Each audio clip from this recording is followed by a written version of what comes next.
Assalamualaikum warahmatullahi wabarakatuh. Nepangaken nami kula Diayu Safitri saking kelas sekawan A Universitas Muhammadiyah Magelang. Kula teng mriki ajeng ndherekaken pranatacara. Assalamualaikum warahmatullahi wabarakatuh. Ingkang dahat kinurmatan Bapak RW kalih boten Kopen inggih menika Bapak Budi, ingkang kinurmatan Bapak RT setunggal lan RT kalih saha para rawuh ingkang kinurmatan, puji syukur dumateng Gusti Allah Subhanahu wa taala ingkang sampun paring kasarasan sahingga kula lan panjenengan saged kempal wonten adicara tanggap warsa Dusun Boton kaping 70 gangsal taun menika. Langkung rumiyin kula minangka pranatacara badhe ngaturaken rerencaning adicara wonten wekdal menika.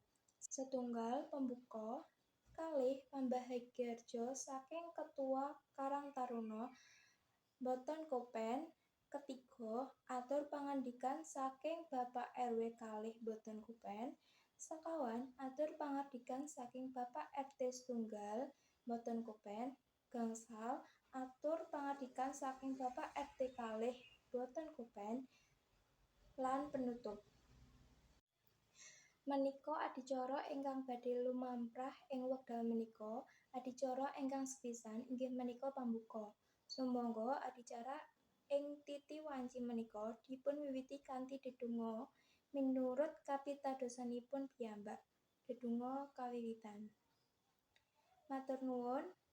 Adicara ingkang angka kalih inggih menika pambahagiyarja saking Ketua Karang Taruna Boten Kopen dumateng sedulur Aprilia Chloritawati kula sumanggaaken.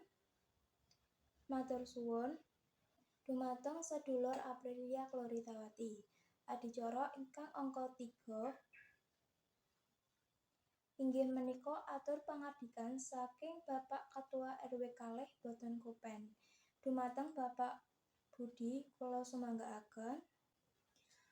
Matur suwun dumateng Bapak Budi. Adicara ingkang angka sekawan inggih menika atur pangandikan saking Bapak Ketua RT setunggal Boten dumateng Bapak Slamet kula sumanggaaken. Matur suwun. Adicara ingkang angka gangsal inggih menika atur pangandikan saking Bapak Ketua RT kalih Boten Kopen dumateng Bapak Samsul kula sumanggaaken. Matur nuwun. Adicara ingkang pungkasan inggih menika panutup. Kula minangka pranatacara ing adicara menika bilih wonten kalepatan kula nyuwun agunging pangaksama sumangga peparingan menika kita pungkasani sesarengan kanthi dedonga miturut kapitadosanipun piyambak-piyambak. Dedonga kawiwitan. Matur suwun, sugeng siang. Wassalamualaikum warahmatullahi wabarakatuh.